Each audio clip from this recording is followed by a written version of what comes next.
Hello दोस्तों, तो कैसे हैं आप सब। स्वागत है आप सभी का आपके अपने परिवार ऑफिशियल स्टडी अड्डा चैनल पर।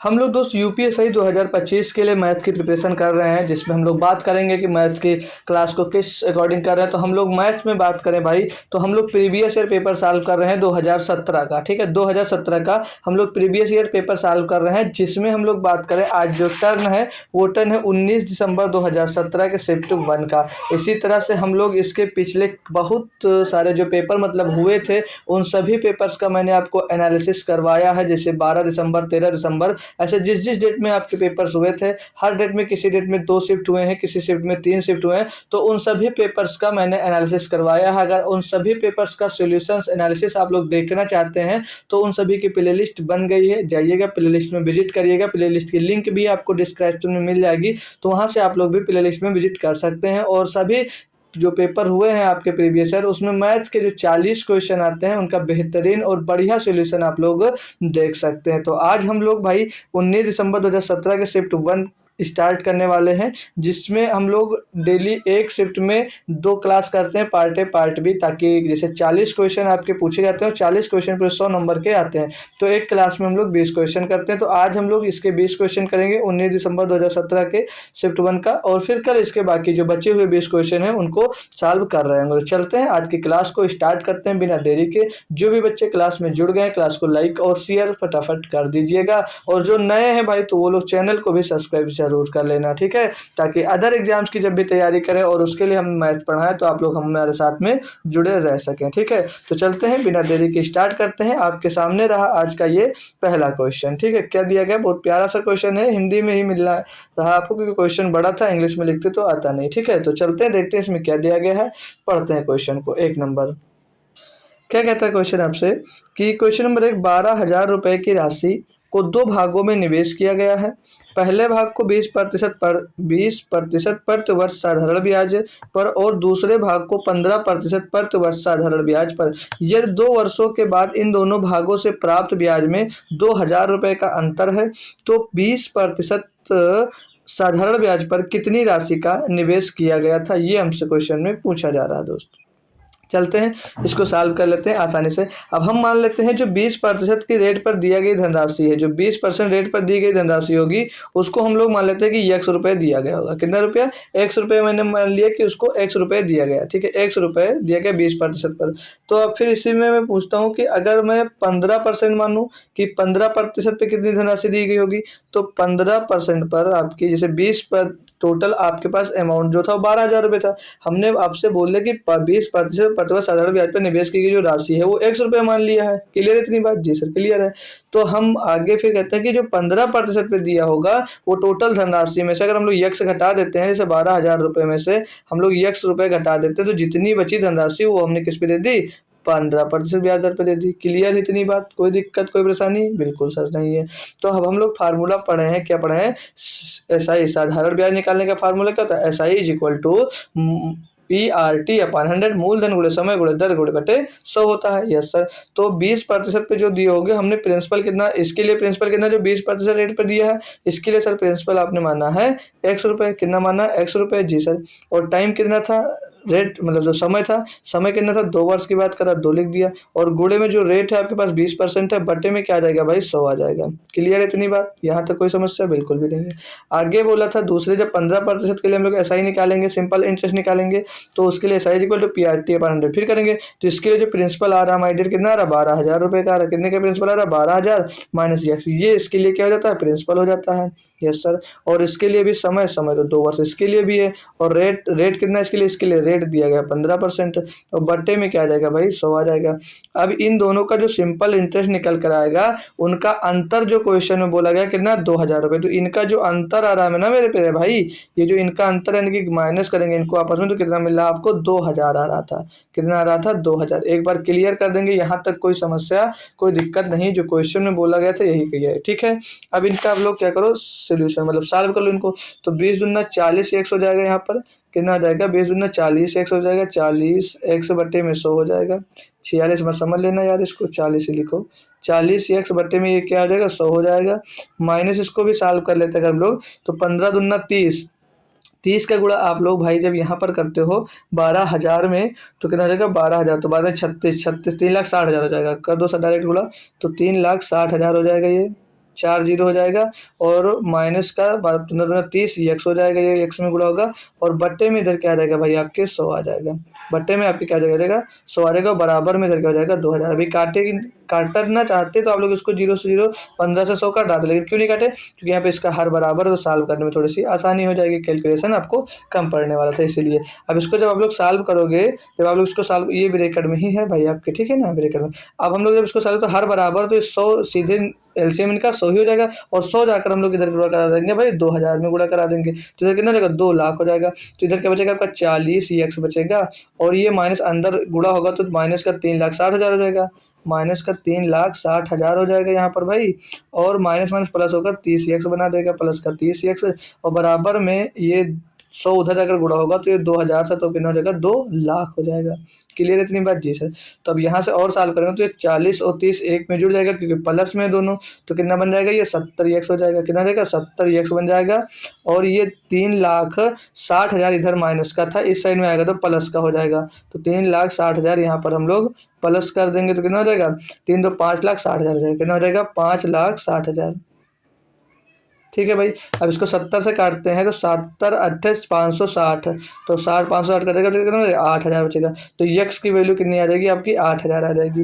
यहाँ से यक्स की वैल्यू कितनी आ जाएगी 8,000 बचेगी। 70 एक्स बराबर 56, 5,60,000 था तो 70 से उसको काटा तो 5 7 8 56, मतलब 8 बार में गया, 1 0 से 0 कैंसिल हो जाएगा, 3 आ जाएगा। तो यक्स की वैल्यू आपकी कितनी आ गई 8,000। अब क्वेश्चन में पूछा क्या भाई, अंतर है तो 20% साधारण ब्याज पर कितनी राशि का निवेश किया गया। तो 20% पे आपने कितना x रुपए का निवेश किया था, तो x की वैल्यू ही कितनी निकल कर आ गई 8,000 रुपए आ गए, जो कि ऑप्शन नंबर ए में आपको दिया गया है। ये बिल्कुल सही और सटीक जवाब इसके हो जाता है। बढ़िया सा क्वेश्चन था, बिल्कुल आसान और बिल्कुल बेसिक से आपको दोस्त समझाया गया। होप करूंगा सभी दोस्त को अच्छे से समझ में आ गया होगा। चलो मैं नेक्स्ट क्वेश्चन पे, ये रहा क्वेश्चन नंबर 2। क्या कह रहा है क्वेश्चन नंबर 2 पढ़ेंगे भाई। बोले रहा 70 किलोमीटर प्रति घंटा और 80 किलोमीटर प्रति घंटा क्रमशः की गति वाली दो ट्रेनें दिल्ली और आगरा के बीच एक दूसरे की विपरीत दिशा में चलती हैं, ठीक है, अपोजिट डायरेक्शन में है। अगर दो ट्रेनों के मिलने के समय यह पाया जाता है कि एक ट्रेन ने दूसरी की तुलना में 40 किलोमीटर अधिक यात्रा की थी, तो दिल्ली और आगरा के बीच की क्या दूरी है। चलिए सॉल्व करते हैं। जैसे ये मान लीजिए आगरा बना दिया था, दिल्ली बना दिया, ठीक है भाई। ये हमने आगरा और दिल्ली की डिस्टेंस हो गई।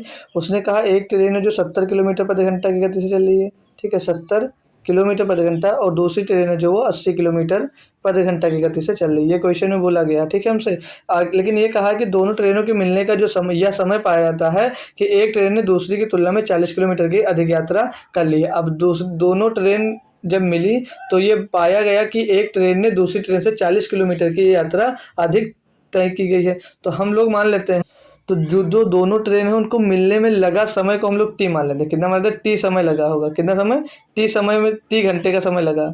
दोनों को मिलने में कितना समय लगा, टी घंटे का समय दोस्त लगा होगा, हमने मान लिया पर। अब हमने जो टी घंटे का समय लगा, हम लोग क्या फार्मूला लगाते हैं, एक फार्मूला पढ़ा आपने, दूरी बराबर चाल गुणे समय, distance equal to speed into time. तो डिस्टेंस आपने जो तय की है वो 40 किलोमीटर की तय की है, ठीक है, 40 किलोमीटर की जो ज़्यादा है दूरी, डिस्टेंस आपने बोलो ना अधिक तय की है उसके लिए, ठीक है। और अब यहाँ पर जो जैसे जितना समय ये चली उतना समय ये चली होगी, क्योंकि वो 40 किलोमीटर अधिक यात्रा तय की, क्योंकि वो इसकी स्पीड ज़्यादा थी रही होगी, उसी ने ज़्यादा तय की होगी।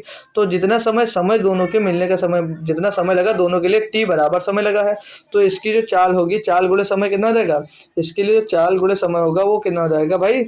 पहले के लिए जैसे देखो स्पीड इसकी ज़्यादा थी तो इसने ज़्यादा दूरी तय की होगी, इतनी बात तो आप लोग समझते हो। स्पीड इसकी कितनी कम है तो ये कम समय तय किया होगा। तो जो 40 किलोमीटर की अधिक दूरी तय की है तो इसने ही तय की होगी। तो ये निकालने के लिए हम लोग ये 80 की ये दूरी हमने 40 किलोमीटर की निकालना है कि कितने समय में दोस्तों है कि उसने, तो कितने समय में 40 किलोमीटर की दूरी तय की होगी। तो 80 की स्पीड से आ रही थी, चाल दूरी बराबर चाल और समय, और समय इसके लिए करने वाले टी, तो ये 80 टी हो जाएगी। अभी इसकी दूसरी चाल क्या है 70 किलोमीटर प्रति घंटा, इसमें हमने टी समय समय का गुणा कर दिया, यानी कि 70 हो जाएगा। अब इन दोनों का जो अंतर है वही तो 40 किलोमीटर क्वेश्चन में बोला गया था। जी सर, बिल्कुल क्लियर है। तो इसको जब सॉल्व करते हैं 10t बराबर कितना आ जाता है, 10t बराबर आपका आ जाता है 40। तो t बराबर कितना आ जाएगा भैया, 4 घंटे। टी बराबर क्या आ जाएगा, यहाँ से 4 घंटे आ जाएगा। मतलब टी की वैल्यू हमको पता चल गई या नहीं चल गई, जी से चल गई।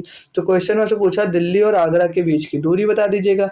तो distance is equal to speed into time, फिर से लगा देना आपको। तो स्पीड चाल क्या होगी, अब दोनों विपरीत दिशा में थी, तो दोनों की जब अपोजिट डायरेक्शन में होती है तो सापेक्ष चाल क्या होती है, रिलेटिव स्पीड यही तो होती है, आपस में दोनों जुड़ जाती हैं। तो रिलेटिव स्पीड दोनों आपस में जुड़ेंगे, 70 और 50 कितने हो जाएगा, 150 हो जाएगा। ये 150 किलोमीटर प्रति घंटा आ जाएंगे। तो चाल बराबर दूरी बराबर चाल गुणा समय, चाल हमको मिल गई है, समय कितना लगा 4 घंटे। तो कितना लगेगा 150 गुणा 4 कितना, 600 किलोमीटर। तो दिल्ली से और आगरा के बीच की डिस्टेंस कितनी आ जाएगी, 600 किलोमीटर। पता चल गया भैया, कोई दिक्कत आई। बढ़िया सा आसान सा क्वेश्चन था, होप करूंगा सभी भाइयों को अच्छे से क्लियर हो गया होगा। ठीक है, मज़ा आ रहा तो बता सकते हैं। अगला क्वेश्चन 3 नंबर क्या कहता है कि एक मोबाइल फ़ोन और एक घड़ी की जो लागत मूल्य का अनुपात दिया गया है वो 3:4 दिया गया है। ठीक है, उनके बिक्री मूल्यों के बीच का जो अनुपात, उनके बिक्री मूल्य के बीच का अनुपात क्या है अगर मोबाइल फ़ोन को 20% लाभ पर बेचा जाता है और घड़ी को 20% की हानि पर बेचा जा रहा है। तो कोई दिक्कत नहीं भाई, इनके जो मोबाइल लिख लो और वॉच को डब्लू, घड़ी को डब्लू लिख लेते हैं। तो इनके जो लागत मूल्य का अनुपात है 3:4 दिया गया है, तो परसेंटेज में बढ़ाया जा रहा है। तो इसको सॉल्व करने के लिए डबल जीरो यहाँ पर चिपका दो और डबल जीरो यहाँ पर चिपका देते हैं अपने आप से, यानी कि 100 का गुणा इधर करा दिए, 100 का गुणा इधर करा दिए, तो कुछ चेंज नहीं होगा। अब इसमें क्या बोला जा रहा है मेरे प्यारे भाई कि मोबाइल फ़ोन में 12% के लाभ पर बेचा जा रहा है, यानी कि इसको 112% में बेचा जा रहा है। तो इसका 112% निकालो, 112/100 निकाल लो, इसका 112%। तो डबल जीरो खत्म हो जाएगा, 112 थे 336, यानी इसको 336 रुपये बेचा जा रहा है, इसको 336 रुपये बेचा जा रहा है। और मोबाइल फ़ोन को 20% लाभ पर और सॉरी 20% लाभ पर, मैंने 12 निकाल लिया, कोई दिक्कत नहीं, 12 20 निकाल लेते हैं। मोबाइल को 20% लाभ पर, तो 120% इसका निकाल दो भाई, भी 120% निकाल देंगे भाई। तो डबल जीरो से डबल जीरो कैंसिल, 112 थे 36, 360 रुपये में बेचा जा रहा है मोबाइल को। ठीक है, और यहाँ पर वॉच में क्या बोला गया है कि उसको 20% की हानि पर बेचा जाने की, इसको 80% में बेचा जा रहा होगा, तो इसका 80% निकाल लेते हैं मेरे दोस्त। ठीक है, तो डबल जीरो से आपका डबल जीरो खत्म हो जाएगा, 8 चौक 32, 320 रुपये में बेचा जा रहा है। तो उसने क्या बोला है कि उनके विक्रय मूल्यों के बीच का अनुपात बता दो, बस इनका ही अनुपात बताना भाई। जीरो से पहले जीरो काट देंगे, 4 नहीं 36 हो जाएगा, 4 8 32 हो जाएगा, 9:8 आपका आंसर होगा। ऑप्शन नंबर डी बिल्कुल सही जवाब इसका हो जाता है। बढ़िया आसान सा क्वेश्चन था, आप लोग इसको भी समझ लिए होंगे। अच्छा सा चलते हैं क्वेश्चन नंबर 4 पे, क्या कह रहा है पढ़ेंगे भाई। बोल रहा है ए अकेले 3 दिन में एक काम के 1/4 भाग को कर सकता है, बी अकेले 6 दिन में काम के 2/5 भाग को कर सकता है, सी अकेले 6 दिन में काम के 3/5 भाग को कर सकता है, ए बी सी एक साथ कितने दिनों में सारे काम को पूरा कर सकते हैं। बहुत आसानी से कर सकते हो। देखो ऐसा क्वेश्चन आपने किया होगा, नहीं किया तो आज भी समझ लीजिएगा, आज के बाद क्या भी दिक्कत नहीं होगी। तो ए एक काम का, ए जो है भाई वो एक काम का कितना भाग 3 दिन में कर लेता है, एक काम का 1/4 भाग कितने दिन में 3 दिन में कर लेता है। तो मैं यहाँ पर पूछूं अगर ये एक दिन में ए पूरा कार्य कितने दिनों में करेगा, तो ए पूरा कार्य करेगा भैया, ए पूरा कार्य करेगा, ये क्रॉस मल्टीप्लाई करा तो 4 3 12 हो जाएगा, यानी कि ए जो होगा वो पूरे काम को 12 दिनों में कर रहा होगा। क्लियर बात। सेम काम यहाँ पर बी का निकाल लेते हैं, तो यहाँ से बी का निकाल लो, बी कितने दिनों में करेगा, तो बी जो है एक काम का 2/5 भाग 6 दिनों में करता है, 2/5 भाग 6 दिनों में करता है। तो टोटल कार्य कितने दिनों में करेगा, आप 2 से इसको काट लो, 2 एकम 2, 2 3 6 और 3 का गुणा उधर यहाँ हो जाएगा, तो 3 बचे कितना हो जाएगा 15 हो जाएगा। तो बी कितने काम करता है 15 दिन में कर लेगा पूरे काम को, एक पूरे काम को। ठीक है, अब सी का जब चेक करते हैं तो सी क्या है भाई, सी 3/5 भाग को, सी जो है 3/5 भाग को भाई कितने दिनों में कर रहा है, यहाँ पर आ नहीं रहा है। सी का दूसरी तरफ निकाल लेते हैं, इस साइड निकाल लेते हैं। सी जो है वो किसी काम के 3/5 भाग को, किसी काम के 3/5 भाग को कितने दिनों में करता है मेरे प्यारे भाई, वो करता है भाई, वो करता है 6 दिनों में, वो करता है 6 दिनों में। तो वो टोटल पूरे काम को अकेले कितने दिनों में करेगा भाई, 3 एकम 3, 3 दूनी 6, तो सी 5 दूनी 10 हो जाएगा, यानी जो सी होगा भाई वो टोटल काम को कितने दिन में कर देगा, 10 दिनों में कर देगा। तो यहाँ से ए बी सी का से जो मिलने वाली कटने वाली छोटी छोटी संख्या मान लो, यानी कि इनका एलसीएम निकालो, 12 15 10 का एलसीएम निकाल लीजिएगा, वही क्या रहेगा टोटल वर्क हो जाएगा आपका माय डियर। तो इनका एलसीएम जो आएगा वो क्या रहेगा 60 आ जाएगा, तो 12 25 60 हो जाएगा, 12 पंचे 60, ये इनकी एफिशिएंसी आ गई। यानी कि ये एक दिन में कितना काम कर रहा है, 5। बी एक दिन में कितना काम कर रहा है भैया, 15 चौको 60, 4। और सी एक दिन में कितना काम कर रहा है, 10 छंग 60, 4 काम कर रहा है। तो क्वेश्चन आपसे यही पूछा गया है कि ए बी सी एक साथ कितने दिनों में सारे काम को कर लेंगे। तो जब ये एक साथ काम करेंगे तो 5 4 9 और 6 15 काम टोटल ये कर रहे होंगे। कितने काम, 15 काम टोटल कर रहे होंगे एक दिन में। तो टोटल वर्क जो है आपके पास 60 है और ये एक दिन में 15 काम करते हैं, तो 15 चौके 60, यानी कि 4 दिन में टोटल काम को मिलकर ये सब कर लेंगे भाई। बिल्कुल ऑप्शन नंबर सी इसका सही जवाब हो जाता है। लगभग सभी प्यारे भाई लोग क्वेश्चन समझ में आ गया होगा। बेहतरीन तरीका यही होता है। ऐसे यहाँ से इनका टोटल वर्क निकाल लो। जैसे एक काम को वो जैसे क्या कहा कि 3 दिन में 1/4 भाग करते हैं, तो मैं पूछ रहा हूँ वो 3 दिन में अगर 1/4 भाग करते हैं तो पूरा काम कितने दिन में करेंगे। हमने यहाँ पर निकाले कि वो पूरा काम जो करेंगे वो पूरा काम 12 दिन में करेगा। ये सेम काम बी का किया, बी 2/5 भाग को अगर 6 दिन में करता है तो मैं पूरा काम कितने दिन में करूँगा, तो पता चल गया आपको कि 15 दिन में करेगा। कैसे निकालना वो भी आपको सिखा दिया। होप करूंगा सभी को क्वेश्चन बढ़िया तरीके से समझ में आ गया होगा। तो कमेंट करके ज़रूर बताइएगा। अगला है क्वेश्चन नंबर 5। पढ़ेंगे क्या दिया गया है कि एक पिता ने अपने 2 बेटों और बेटियों में 1,00,000 रुपए बांटे। ठीक है, एक पिता ने अपने 2 बेटों और 2 बेटियों में 1,00,000 रुपए बांटे। अगर प्रत्येक बेटी को मिली जो राशि है वो प्रत्येक बेटे को मिली राशि से 10,000 रुपए से कम है तो दोनों बेटों द्वारा प्राप्त कुल राशि ज्ञात कीजिएगा। कोई दिक्कत है भाई, तो हम लोग क्या मान लेते हैं क्वेश्चन को, सिर्फ ये मान के करेंगे थोड़ा जल्दी आपको समझ में आ जाएगा। ठीक है, तो क्या है, मानना कि 2 बेटों को मिली दी गई राशि वो x है। ठीक है, जो बेटों को राशि दी गई है वो कितना मान लेते हैं हम, बेटे को जो दी गई राशि हम लोग मान लेते हैं x रुपए। ठीक है, बेटे को दी गई राशि x रुपए मान लिया। और प्रत्येक बेटी को जो राशि दी गई है वो क्या बोला गया ना, देखो 2 बेटों और बेटियों में 1,00,000 रुपए बांटे हैं। अगर प्रत्येक बेटी को जो राशि मिली हो प्रत्येक बेटे को मिली राशि से कितना रुपये, 10,000 रुपये कम है, तो हमने प्रत्येक बेटे को x रुपया दिया है। तो प्रत्येक बेटी को कितना रुपया दिया होगा, प्रत्येक बेटी को कितना रुपया दिया होगा। तो एक अगर बेटे को x रुपये दिया है तो वो इस क्वेश्चन में बोला गया है कि प्रत्येक बेटी को लड़के बेटे से 10,000 रुपये कम दिया गया है। तो उसको अगर x रुपये मिल रहा है तो ये होगा, तो इसको x माइनस 10,000 रुपये मिला होगा। क्लियर है इतनी बात? जी सर, बिल्कुल सर क्लियर है।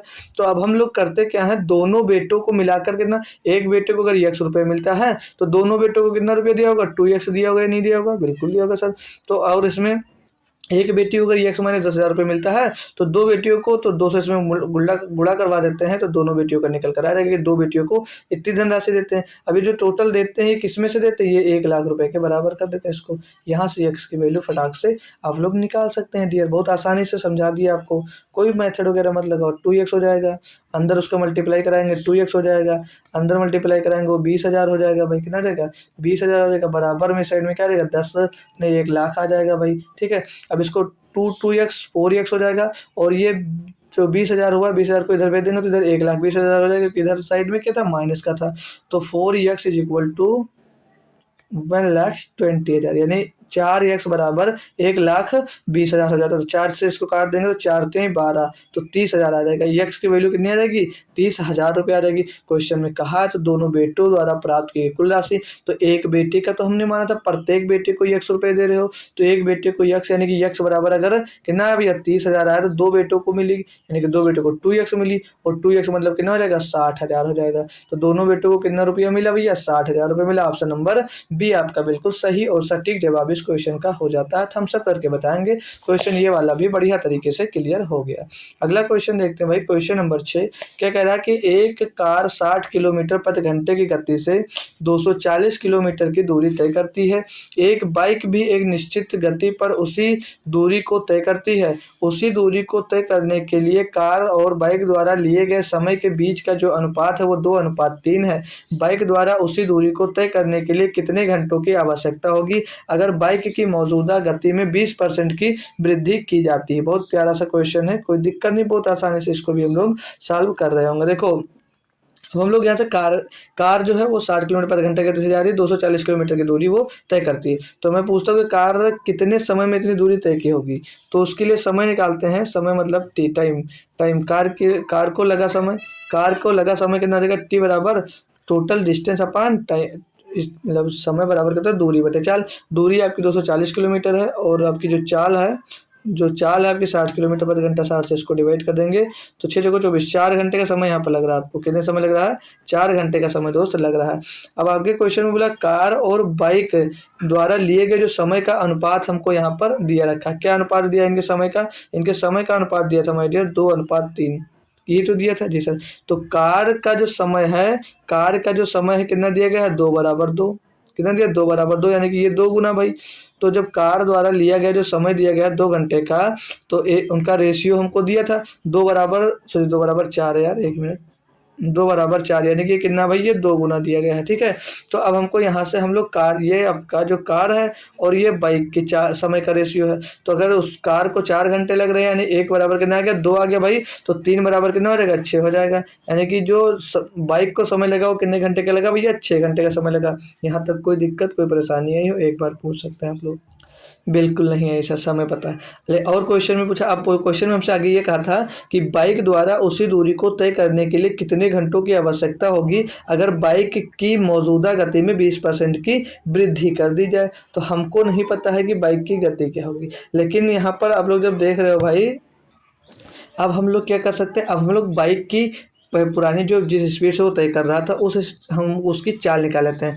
तो स्पीड इज इक्वल टू मतलब गति बराबर चाल बराबर कर दूरी बड़े दूरी गुड़े सॉरी दूरी डिस्टेंस अपॉन टाइम, दूरी बटे समय होता है। तो दूरी तो वही सेम उसी दूरी को बोला था, तो दूरी उसकी कितनी है? कितनी भाई? यहाँ पर 1 मिनट देखो, थोड़ा नीचे लिखते हैं, कलर चेंज कर स्पीड इज इक्वल टू क्या होता है? डिस्टेंस अपॉन टाइम, ठीक है।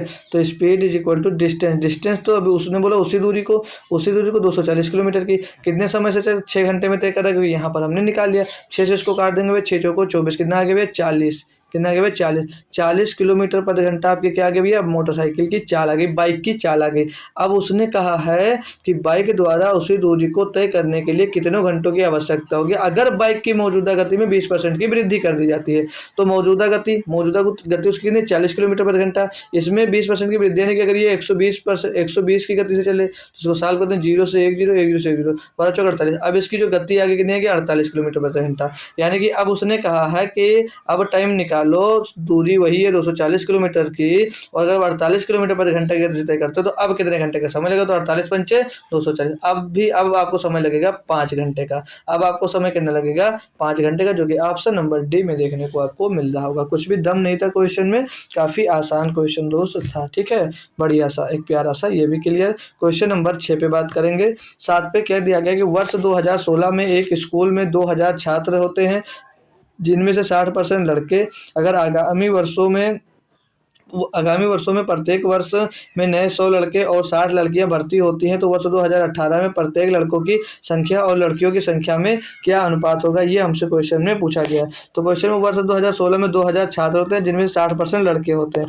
तो अगर 2000 लड़के हैं और अगर इसमें से 60% आपके क्या भैया? लड़के हैं, और 40% आपकी फिर लड़कियां होंगी, तो हम लोग लड़कों की संख्या निकाल, ये बॉयज इधर कर लो 60%, और इस साइड में भैया गर्ल्स कर लो, ठीक है। गर्ल्स जो बची कितनी बची? 40%। तो 2000 का भाई 12 मतलब 60% निकालोगे तो कितना? डबल जीरो परसेंटेज से डबल जीरो खत्म, 6 दूनी 12, 1200 आ जाएगा, ठीक है। कितना आ जाएगा? 1200 आ जाएगा। तो ये बॉयज की संख्या आ जाएगी 1200। तो 2000 में से अगर 1200 लड़कियां हैं, 2000 में से अगर 1200 आपकी लड़कियां हो जाएंगी, तो 4 दूनी 8, 800 आपकी क्या हो जाएंगी भैया? लड़कियां हो जाएंगी। मतलब 1200 लड़के, 800 लड़कियां हो जाएंगी। अब क्वेश्चन में फिर से आपसे आगे बोला था कि अगर आगामी प्रत्येक वर्ष में 100 लड़के और 60 लड़कियां भर्ती होती हैं, तो अगर 100 लड़के भर्ती होते हैं और 60 लड़कियां भर्ती होती हैं, तो 2 साल में कितने लड़के भर्ती होंगे भैया? 200 लड़के भर्ती होंगे। और 60 लड़कियां 1 साल में भर्ती होती हैं। देखो, अब एक 2017 में भर्ती होंगी, एक 2018 में भर्ती, 2 साल हो गए, तो 2 साल में यानी कि 200 लड़के भर्ती होंगे। और 60 लड़कियां भर्ती होती हैं, तो पहले साल 60, दूसरे साल भी 60, यानी कि 120 लड़कियां भर्ती होंगी। इनको जोड़ेंगे तो यहाँ पर कितना आ जाएगा? 1400 आ जाएगा ये, और इसको जोड़ेंगे भी यहाँ पर तो 920 आ जाएगा। क्लियर इतनी बात? Yes sir. सॉल्व कर लो इसको। 0 से 0 काट दीजिएगा भाई, 2 से काट देंगे तो 2 सत्ते 14, 70 आ जाएगा। 2 से काट देंगे भाई, 2 चौके 8, 2 कलम 2, 70 रेशियो 41 कौन से ऑप्शन में? किसी भी ऑप्शन में नहीं। कुछ गलती हुई काटने में क्या भाई? 2 सत्ते 14, जीरो आ गया, 2 चौके 8। ओ सॉरी यार, देखो गलत किया है। 2 चौके 8 हो गया ना, और तो एक बचा 12, 2 छंग 12 हो जाएगा, तो ये 46 आएगा यार, मैंने 41 लिख दिया, ठीक है। और ये कटेगा 2 से, काटेंगे 2 3 6, 2 पंचे 10, 2 दूनी 4, 2 3 6, तो 35/23, 35/23 मिला ऑप्शन नंबर बी में। ऑप्शन नंबर बी आपका बिल्कुल सही और सटीक जवाब हो जाता है। होप करूंगा क्लियर होगा क्वेश्चन, ठीक है। अगला क्वेश्चन देखते हैं, क्वेश्चन नंबर 8, बहुत भारी सा क्वेश्चन दिया हुआ है, पढ़िएगा क्या दिया गया है मेरे दोस्त। है बहुत आसान सा, देखिएगा क्या है कि क्रिकेटर राम जिन्होंने 201 दिवसीय मैच खेले हैं, ठीक है, के द्वारा बनाए गए रनों का औसत रन इस प्रकार है। पहले 50 मैचों में बनाए गए रनों का औसत 50 है, अगले 50 मैचों में औसत रन 54 है, और अंतिम 100 मैचों में औसत रन 52 है। क्रिकेटर लक्ष्मण अंतिम 100 मैचों में राम के साथ साथ खेले हैं, और इन मैचों में राम से 1200 रन ज़्यादा बनाए हैं, और 20 मौकों, ओ भाई 20 मैचों है कि 20 मौकों, हाँ 20 मौकों ही है, 20 मौकों पर नॉट आउट रहे। इन 100 मैचों में लक्ष्मण द्वारा बनाए गए रन का औसत ज्ञात करें। नोट, औसत बराबर है कुल बनाए गए रन, उसे विभाजित करें करें पारी की संख्या से, उसमें से घटाए नॉट आउट की संख्या। ये हमको क्वेश्चन दिया, कितना बढ़िया सा दिया गया है, बहुत अच्छा क्वेश्चन है। चलो समझते हैं। तो देखो, पहले क्रिकेटर राम द्वारा अंतिम 100 मैचों में बनाए गए रनों का जो औसत दिया गया है, कितना 52 दिया गया है। लास्ट से निकालते हैं, थोड़ा इजी पड़ जाएगा ना भाई। तो अंतिम 100 मैचों पे तो क्या है, पहले 50 मैचों में 50, और अंतिम 50 मैचों में 54, और अंतिम 100 मैचों में 52। तो अंतिम 100 मैचों में अगर 52 औसत है उनका भाई, अंतिम 100 मैचों में 52 है, तो टोटल योग कितना होगा? 5200 रन होंगे। कितने होंगे? 5200 रन होंगे। अब ये राम द्वारा निकाला हमने, ये राम, उसने अंतिम लास्ट वाले का ही बात की, तो अंतिम हम लास्ट वाले पर ही बात कर रहे हैं। अगले शुरुआत के 50-50 ओवर जो खेले उससे मतलब नहीं है यहाँ पर, क्योंकि क्रिकेटर लक्ष्मण अंतिम 100 मैचों की बात कर रहे हैं ना, तो क्रिकेटर लक्ष्मण द्वारा अंतिम 100 मैचों में जो रन बनाए गए हैं उसके साथ साथ खेले हैं, तो राम से 1200 रन अधिक बनाए हैं। अगर राम ने टोटल 5200 रन बनाए हैं, तो उसने 1200 अधिक, यानी कि 1200 इसमें प्लस कर देते हैं, तो लक्ष्मण ने कितने टोटल रन बनाए होंगे? 6400 रन बनाए होंगे। ये कौन आ गया भैया? लक्ष्मण, ठीक है, ये लक्ष्मण आ गया। लक्ष्मण ने कितने रन बनाए? 6400 रन बनाए। यहाँ तक कोई दिक्कत, कोई परेशानी नहीं। अब लक्ष्मण द्वारा बनाए गए रनों का हमको औसत निकालना भाई, ठीक है। क्या निकालना है? औसत निकालना। तो टोटल रन इन्होंने कितना बनाया? 64 रन बनाया। क्वेश्चन में आपसे कहा, मेंशन किया है कैसे निकालोगे औसत का। नोट, औसत बराबर है, औसत जो उनका है वो बराबर है कुल बनाए गए रन, उससे विभाजित करें, जो कुल वो रन बनाया गया है उससे विभाजित करना है। 64 रन बनाया, उससे विभाजित करना है। किससे? उससे विभाजित करें पारी की संख्या से, उसमें से घटाएं नॉट आउट। जितनी पारी खेली है, टोटल पारी कितनी खेली भाई? 100। टोटल कितनी पारियां खेली है भाई? 100 पारियां। और उसमें से कहा क्या कि 20 नॉट आउट, तो इसको घटा दीजिए। तो 100 - 20 करेंगे, कितना बचेगा? 80 बचेगा। 80 से इसको आपको घटाना क्वेश्चन में बोला, खुद से कुछ नहीं करना, ठीक है। तो 0 से 0 खत्म, 8 8 64, 8 रह जाए, पीछे 0 बच जाएगा। तो इनका क्या आ जाएगा औसत भैया? 80। औसत कितना आ जाएगा भाई? 80 रन। औसत रन कितना है? 80। ऑप्शन नंबर ए हो गया भाई क्वेश्चन, हो गया क्वेश्चन। क्वेश्चन में खुद ही बोला गया था क्या क्या आपको करना है। ये तो सिर्फ और सिर्फ समझ लो आपको फंसाने के लिए इतनी बात दे दी गई थी, ठीक है भाई। इतनी बात लास्ट से ही करना था, और क्वेश्चन आसान था भाई। होप करूंगा सभी को क्लियर होगा।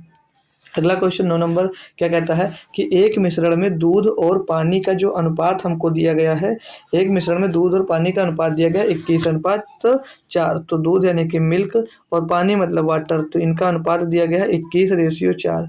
कितना दिया गया है? 21:4। क्वेश्चन में आगे बोला है कि अगर पानी की मात्रा 8 लीटर है तो मिश्रण की कुल मात्रा कितनी है भाई? तो बहुत ही आसान दे दिया गया है। पानी यानी कि 4 बराबर दिया गया 8 लीटर, तो ये कितना भैया? 2 गुना है, तो ये भी कितना होगा? 2 गुना। इसको कर दो, 21 दुना कितना हो जाएगा भाई? 42 हो जाएगा। तो ये पानी की कुल मात्रा पूछा है, इसको जोड़ दो भैया, 42 50 लीटर, 42 और 8 50 लीटर भाई। हो गया क्वेश्चन। कौन सा? Option number C. यही तो है लप्पू सा क्वेश्चन। देख रहे हो भाई, यूपीएसआई 19 दिसंबर 2017 शिफ्ट 1 की शिफ्ट चल रही है। होप करूंगा बढ़िया तरीके से सबको समझ में आता जा रहा होगा भाई, ठीक है। अगला क्वेश्चन 10 नंबर देखते हैं भाई, क्या कहा है कि 5 क्रमगत सम संख्याओं का योग 4 क्रमगत विषम संख्याओं की तुलना में 36 अधिक है। सबसे बड़ी सम संख्या और सबसे छोटी विषम संख्या का योग क्या है? अगर सबसे छोटी सम संख्या अगर सबसे छोटी सम संख्या सबसे छोटी विषम संख्या से 3 अधिक है तो भाई देखो कितना बढ़िया क्वेश्चन दे दिया गया। तो हम लोग सबसे छोटी जो सम संख्या है, थोड़ा सा मान के करवाते हैं आपको। जो सबसे छोटी सम संख्या है उसको क्या मान लेते हैं, यक्स मान लेते हैं। और जो विषम संख्या है उसको क्या मान लो, वाई मान लो। ठीक है, जो विषम संख्या है उसको क्या मान लो भाई आप लोग, वाई मान लो। कितनी क्लियर है इतनी बात। तो हम लोग पहले सम संख्या लिखते हैं। तो सम संख्या क्या होगी, अगर पहली संख्या यक्स तो दूसरी संख्या यक्स प्लस 2, तीसरी संख्या यक्स प्लस 4, चौथी संख्या यक्स प्लस 6 और पांचवी संख्या यक्स प्लस 8। यहाँ तक आ जाएगी जी सर। तो लिख लेते हैं, एक मिनट थोड़ा सा क्या दिक्कत है। पहली संख्या अगर हमने यक्स माना है, अब सभी का योग बोले तो जोड़ते जाइए। यक्स, पहली संख्या यक्स, दूसरी संख्या यक्स प्लस 2, इनको ब्रैकेट में रखो या फिर से खोलना पड़ेगा तो मैं डायरेक्ट लिखता जा रहा हूँ। और तो तीसरी संख्या तो यक्स प्लस 4 और चौथी संख्या यक्स प्लस 6 और पांचवी संख्या x प्लस 8 हो जाएगी। क्लियर। ये 5 आपने क्या निकाल लिए, ये 5 आपकी क्या हो जाएंगी, सम संख्या आ जाएंगी। ये 5 आपकी क्या हो जाएंगी, सम संख्या आ जाएंगी। इतनी बात क्लियर है। ये सारे 5 संख्या। अब इनमें से अगर घटा देते हैं, यही तो बोला ना कि प्रथम 4 5 सम संख्या और प्रथम 4 क्रमागत विषम संख्याओं की तुलना में 36 अधिक है। तो 36 अधिक यानी कि इन दोनों का जो डिफरेंस आ रहा है कितने का आ रहा, 36 का आ रहा। तो हमने विषम संख्या पहली क्या मानी, वाई मान ली। तो पहली वाई, तो दूसरी ये भी क्या विषम है। तो पहले अगर वाई विषम संख्या 1 मान ली है, तो इसमें जब सम संख्या जोड़ते चले जाते हैं, किसी भी विषम संख्या में अगर हम लोग सम संख्या जोड़ते हैं तो क्या हमको विषम ही प्राप्त होती है। तो पहली अगर वाई है तो दूसरी क्या मान लो, वाई प्लस 2 मान लो। तीसरी क्या मान लो भाई, तीसरी संख्या क्या मान लो, तीसरी संख्या से यहाँ से मैं मान लो तीसरी संख्या वाई प्लस में 4 मान रहा हूँ। चौथी संख्या क्या मान लो, काम मतलब पर लगा दो सीधे। चौथी संख्या आप लोग वाई प्लस 6 मान लेते हैं। ठीक है, अब इन दोनों का जो डिफरेंस है वो कितने का आ रहा है, 36 आ रहा है। यही तो क्वेश्चन में बोला था। Yes sir. अब इनको एक साथ में जोड़ लेते हैं। तो x, 2x, 3x, 4x, 5x, total कितना हो गया, ये 5x बन जा रहा है। और ये 2 4 6 6 12 और 8 20 हो जाएगा। 5x प्लस कितना हो जाएगा, 20 हो जाएगा। और इन दोनों का जो अंतर आ रहा है कितनी वाई, 1 2 3 4 वाई और प्लस का 2 4 6 6 12 आ जा रहा है। और इन दोनों का जो डिफरेंस आ रहा है वो कितना आ रहा है भाई, 36 का आ रहा है। कितने का आ रहा है भाई, 36 का आ रहा है। तो 5x हो जाएगा ये, 5x प्लस का 20 और माइनस का 4y और माइनस का 12 बराबर में क्या मिल रहा है भैया, 36 मिल रहा है। तो 5x और माइनस का 4y और बराबर में क्या हो जाएगा, ये 20 में से 12 घटेगा 8 बचेगा प्लस का, और 8 इधर प्लस का हो जाएगा तो माइनस का हो जाएगा। और 8 36 में से 8 चला जाएगा, क्या बच जाएगा आपका, 28 बच जाएगा। तो 5x माइनस 4y बराबर क्या मिल गया आपको भैया, यहाँ से 28 मिल गया। क्लियर है क्वेश्चन में जी सर। अब क्वेश्चन से पूछा कि अगर सबसे छोटी सम संख्या और सबसे छोटी विषम संख्या का जो अंतर है संख्या 3 अधिक है, यानी कि अगर हम लोग इसको मान लेते हैं भाई, इसको मान लेते हैं x और माइनस 3 बराबर, x माइनस वाई बराबर जो यक्स है वो सम संख्या है जो विषम संख्या से 3 अधिक है। यही तो बोला, एक्स माइनस वाई कितना है, 3 दिया गया है। क्लियर है इतनी बात जी। तो ये आप लोग समीकरण इसको 2 मान लो, और ये जो निकाले उसको समीकरण 1 मान लो भाई, और इसको समीकरण 2 मान लो। बिल्कुल भी बेसिक से चल रहा हूँ। अब समीकरण 1 में से समीकरण 2 निकालकर एक इसमें से इनके जो चर पद है, जैसे एक्स वाई की एक की हम वैल्यू निकाल लेते हैं। तो अगर समीकरण 1 में हम लोग भाई 5 का गुणा करवा दें, समीकरण 1 में अगर हम लोग 5 का गुणा करवा देते हैं तो कितना हो जाएगा, ये 5x हो जाएगा माइनस का 5y हो जाएगा और बराबर 5 नहीं 15 हो जाएगा। अब इसमें से हम लोग क्या करते हैं, इनको दीजिएगा घटा, आप लोग घटा कर इस साइड में लिखते हैं। तो जब घटाएंगे भाई तो साइन चेंज होगा, यहाँ पर माइनस हो जाएगा, यहाँ पर प्लस हो जाएगा, यहाँ पर माइनस हो जाएगा। तो इससे ये आपका क्या हो जाएगा, कट जाएगा, इससे ये कट जाएगा। और प्लस के 5y में से माइनस का 4y चला जाएगा तो y बचेगा, और 28 में से 15 निकल जाएगा तो कितना बचेगा, 13 बचेगा। वाई की वैल्यू आपको कितना मिल गई भैया, 13 मिल गई। क्वेश्चन हमसे पूछा क्या गया भाई, क्वेश्चन में हमसे पूछा गया सबसे बड़ी सम संख्या और सबसे छोटी विषम संख्या का योग क्या है। तो हमने विषम संख्या तो निकाल लिया भाई, y बराबर कितना मिल गया, 3। तो x की वैल्यू निकालना है तो x यहाँ पर रख कर निकाल लो, मतलब y की वैल्यू यहाँ पर रखेंगे। तो y की वैल्यू अगर हम लोग यहाँ पर रखें तो -13 हो जाएगा। तो -13 को इस साइड में भेजेंगे तो कितना रहेगा, 16 आ जाएगा। तो x की वैल्यू यहाँ से क्या मिल जाएगी भैया, 16 मिल गई। तो x की वैल्यू हमको 16 मिल गई। अब हमको सबसे बड़ी सम संख्या, तो सबसे बड़ी सम संख्या आपकी x प्लस 8 ही तो होगी। तो 16 और 8 कितना हो जाएगा, 24 हो जाएगा। और सबसे छोटी विषम संख्या तो y ही मानी तो 13 हो जाएगा, 13 हो जाएगा। तो इन दोनों का भैया योग ही पूछा तो कितना हो जाएगा, 37 आ रहा है। 37 आ रहा है इन दोनों का योग, जो कि ऑप्शन नंबर हमको डी में दिया गया। कोई दिक्कत कोई परेशानी आई हो तो पूछ लीजिएगा। क्वेश्चन बहुत ही आसान था और लगभग सभी बच्चे इसको कर पाए होंगे। ठीक है, अगला क्वेश्चन है क्वेश्चन नंबर 11। चलेंगे देखते हैं क्या दिया गया है कि एक ट्रेन x किलोमीटर प्रति घंटे की गति से चलते हुए 120 मीटर और 280 मीटर की लंबाई वाले एक प्लेटफार्म को एक प्लेटफार्म और एक पुल को क्रमशः 8 सेकंड और 12 सेकंड में पार करती है। ट्रेन की लंबाई ज्ञात कीजिएगा। ट्रेन की लंबाई ज्ञात कीजिए। कुछ भी नहीं है यार। तो ट्रेन की डिस्टेंस निकालना, तो अब मैंने आपको पढ़ाया है, समझाया है कि जब भी ट्रेन है तो पुल को पार करेगी, या तो खड़ी हुई ट्रेन को पार करेगी, या प्लेटफार्म को पार करेगी। तो उससे पार करते हुए वो स्वयं की लंबाई को भी पार करती है। मतलब जब वो ट्रेन की लंबाई के साथ साथ प्लेटफॉर्म को और पार करती है, तो उसमें जो अपनी लंबाई के साथ साथ प्लेटफॉर्म की लंबाई को भी पार करती है, और वही उसके लिए क्या होती है, डिस्टेंस हो जाती है। तो डिस्टेंस इज इक्वल टू, अगर मैं बात करूँ यहाँ पे इस क्वेश्चन को सॉल्व करने के लिए, distance equal to speed into time. Speed निकालना हमको, पहले स्पीड निकालना पड़ता है। चाल बराबर क्या होता है, दूरी बटे समय। चाल बराबर क्या होता है आपको भाई, दूरी बटे समय। तो दूरी, अब हमने आपको बताया है कि जब भी ट्रेन किसको यहाँ पर पहले पुल को पार करे, प्लेटफॉर्म को और पुल को पार कर रही है, तो हम लोग यहाँ पर जो दिया गया ट्रेन से 1 किलोमीटर पर घंटा की गति से जा रही है, तो हम लोग ट्रेन की लंबाई को कुछ एज्यूम कर लेते हैं। मान लेते हैं वो वाई किलोमीटर पर घंटा की गति से वो जा रही है। सॉरी दोस्त, हम लोग ट्रेन की लंबाई मान लेते हैं। लेंथ जो है ट्रेन की वो कितनी मान लिया हमने, ट्रेन की यल ही मान लो, ट्रेन की जो लेंथ है वो यल, ठीक है। टोटल लेंथ ट्रेन की आएगी यल। तो हमने चाल बराबर क्या पढ़ा है, दूरी बटे समय। तो दूरी की पहली जो ट्रेन है वो 120 मीटर लंबे प्लेटफॉर्म को पार करती है। तो मैंने बताया जब वो प्लेटफॉर्म को पार करती है तो उसके साथ साथ में अपने लंबाई को भी पार करेगी। तो ये इसके लिए टोटल डिस्टेंस है, चाल बराबर दूरी, ये टोटल दूरी पार करेगी। इसके लिए कितना समय लग रहा है उसको, 8 सेकंड का समय लग रहा है, ठीक। और आगे फिर से क्वेश्चन में कहा है कि 120 मीटर लंबे प्लेटफॉर्म और 280 मीटर लंबे पुल को क्रमशः 12 सेकंड में पार करती है।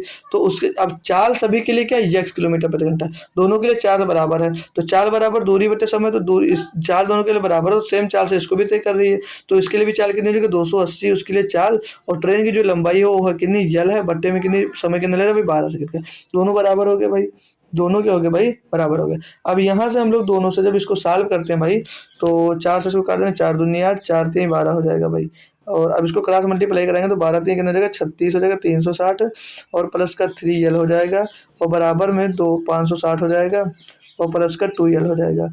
अब 2l को इस साइड में भेजेंगे तो यल बचेगा, और 360 को उस साइड में भेजेंगे तो 200 बचेगा। ट्रेन की लेंथ कितनी निकल कर आ गई भैया, 200 मीटर।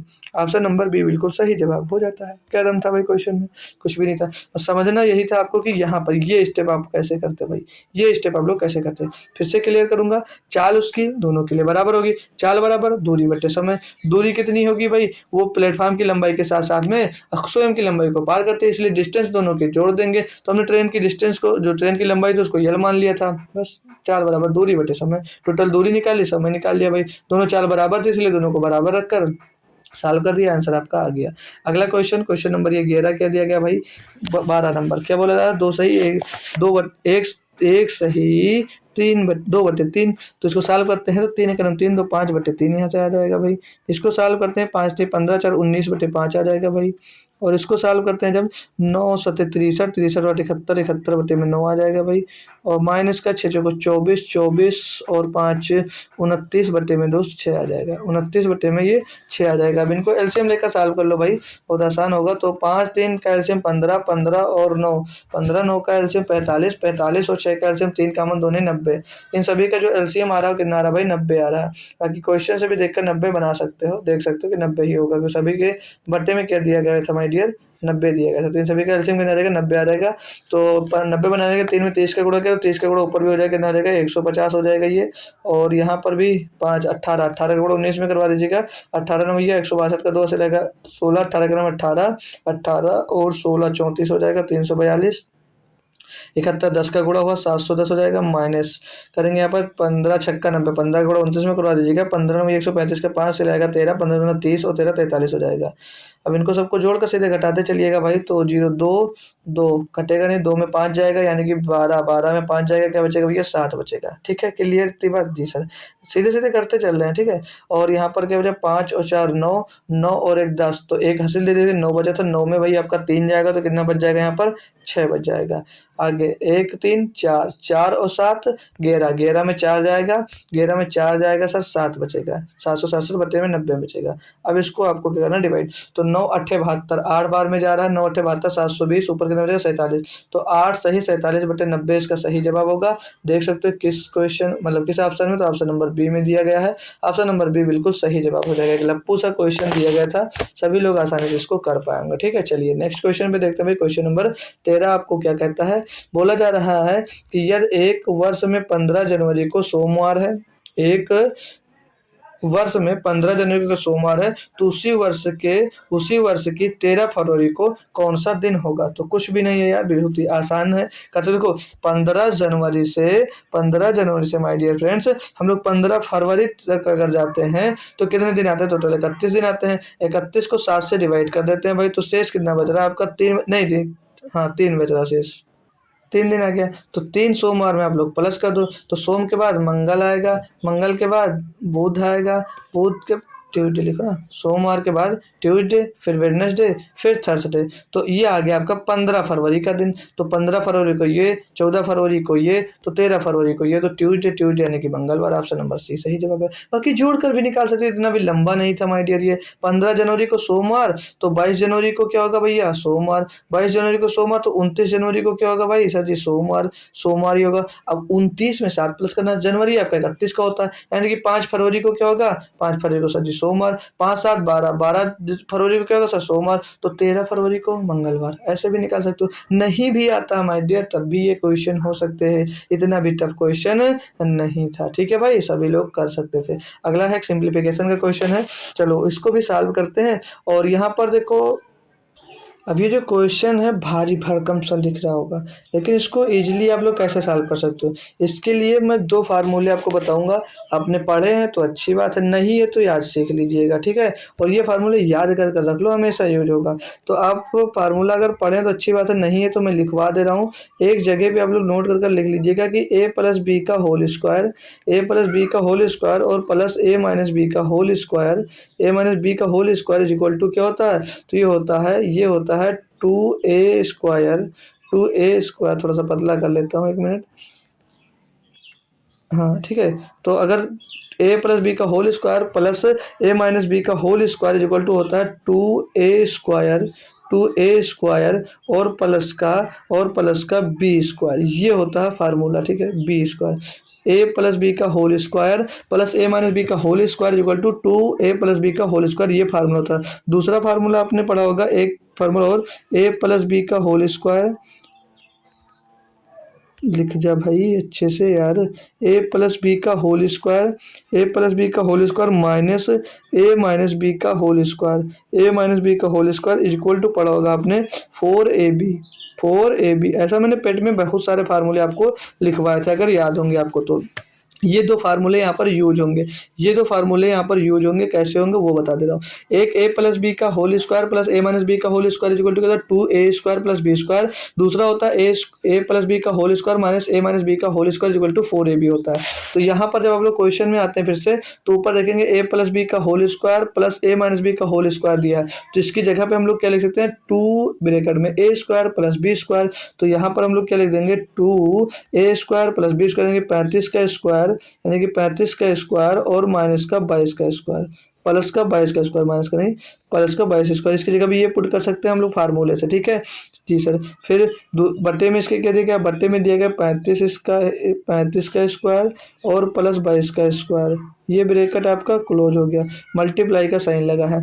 फिर यहाँ पर a प्लस बी का whole square minus a minus B का होल स्क्वायर, मतलब 35 माइनस 22 का होल स्क्वायर। तो ये फार्मूला दूसरा यहाँ पर यूज होगा, तो इसकी जगह पे क्या लिख सकते हैं, 4ab लिख सकते हैं। 4ab, a कितना 35, b कितना भैया 22 दिया गया है, और बट्टे में इसके कितना लिखा है, 22 गुणे 35 लिखा है, 22 गुणे 35 लिखा है। अब इसको आपको सॉल्व करना है मेरे दोस्त, अब आपको इसको सॉल्व करना है भाई, तो अब इसको सॉल्व कर लो, क्या ही दिक्कत है भाई।